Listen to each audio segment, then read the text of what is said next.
Okay, so I'm just basically on the other side of this park bench where I found that penny, and I got a nice hit here, as you can hear. And again, the first thing I'll do when I get a hit like this is I'll begin rotating my discrimination knob here and see where the discrimination knocks the signal out. The higher the better. And I'm going up, and I have maxed out on my discrimination. So that tells me that this is potentially silver. Could be a dime or a quarter. And 90% got to, sure that that's what this is going to show. So the next thing I'm going to do is put my metal detector down, and I'm going to grab my pinpointer. As you can see, I'm up about 4 inches, and I'm still getting a hit here, which kind of indicates that this might be an inch or so below the surface. Typically coins in a park setting like this, they're not that deep. This park, most of the coins I've found, with the exception of maybe 3, have been probably only an inch or 2 below the surface. Let me turn on my pinpointer, get the sensitivity set. I was by these leaves, so I'm going to move the leaves. And it's telling me it's right here. So again, I know my equipment. I know that this pinpointer is only good to about 1/2 inch. So the fact that I'm getting a signal here is awesome. It's telling me that it's pretty close to the surface. Now, if you look at what we have, look at the data, the information that I've acquired. I've got a high conductivity target.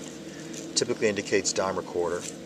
I pinpointed it down and brought my handheld pinpointer out, gone over the surface, and I know that the object is right there. In fact, I can feel something right there, and it should be a quarter or a dime. So this is the best way of coming up with a plug, and I can already see the item here that the target, which was just below the surface, if not on the surface, and in fact this is a dime.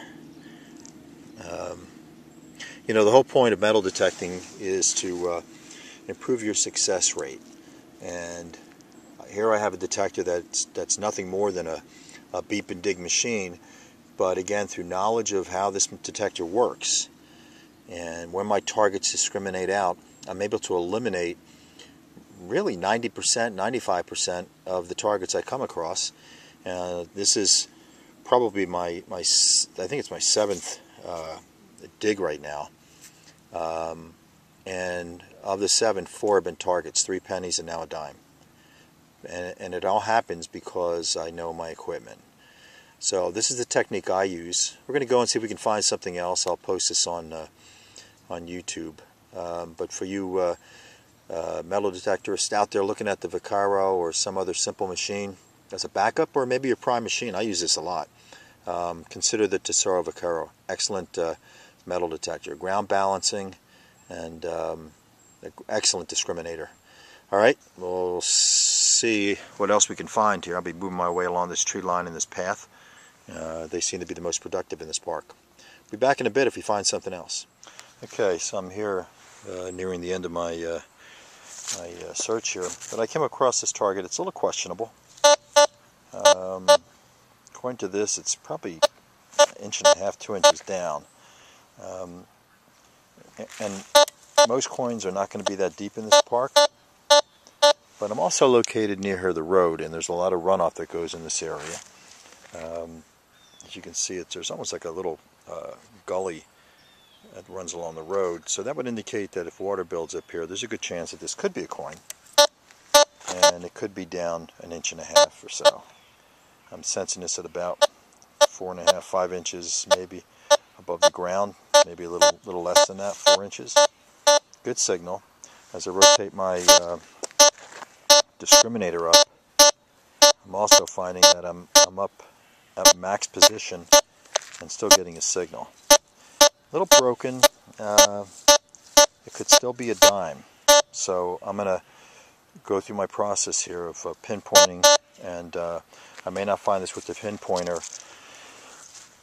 near the surface. My guess is this is going to be maybe 1 inch or so down if it's a dime. So let's find it first. See if I can pinpoint it. Okay.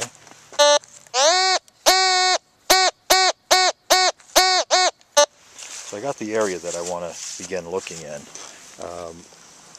Grab my, tool here, and I'm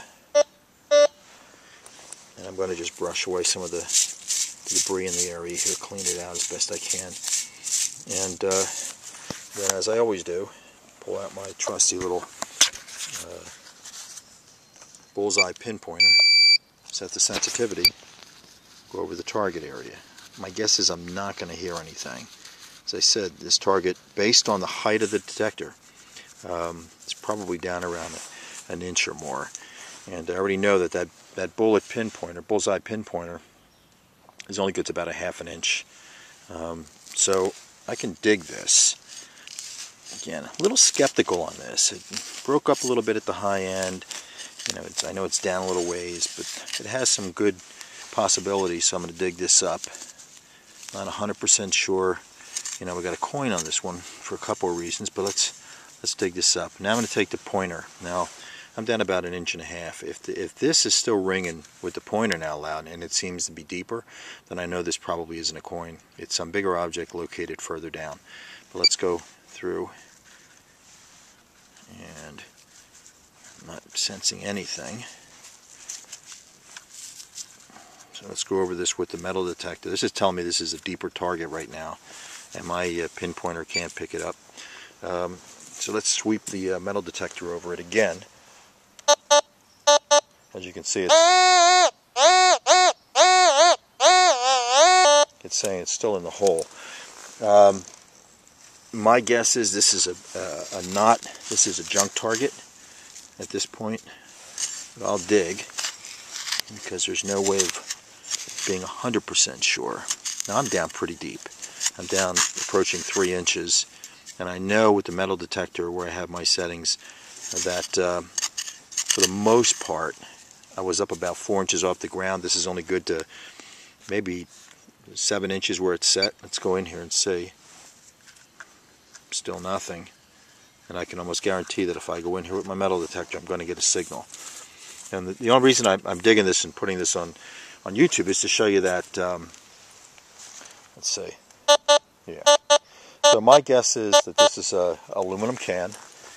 I'm not going to dig any deeper. I'm not going to waste my time. My experience has taught me in the past. I've gone after targets like this thinking, oh, maybe it's a dime, or maybe because it was hairy, it was just on the edge, and kind of the signal wasn't strong, that maybe it was some kind of a super penny or something, and I wound up digging down 7 inches only to find a tin can. So there was a chance that was a coin. It didn't pan out that way. I can guarantee that that's not a coin. And that's pretty much it. I'm going to continue here, but that's probably going to be my last find. I got to get going. And I'll finish off. I'll head out to these trees up here. And if I find something else, I'll record it. If not, then today's hunt is going to be over. And again, my message to all you guys is know your equipment. You guys, after just getting started, understand your metal detectors. Do a lot of air tests. Put some coins an inch or two below the surface. Get a feel for your metal detector, how it sounds primarily. We talked a lot about discrimination, but a lot of what goes on here is sound. If I get a good solid hit on a coin, it has a certain type of a truncated, clean sound to it. And trash kind of breaks up as you're going over it. Even the stronger pieces of trash don't have a solid tone to it.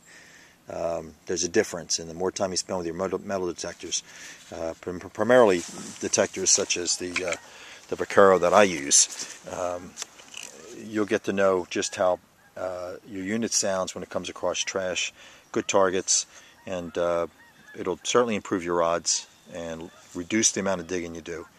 And find a lot of good finds. Come up with a lot of good finds. So 53Silver here. I'm going to move on. If I come up with something, there'll be one last recording. If not, and then we'll catch you next time. Take care. Have a great day, guys.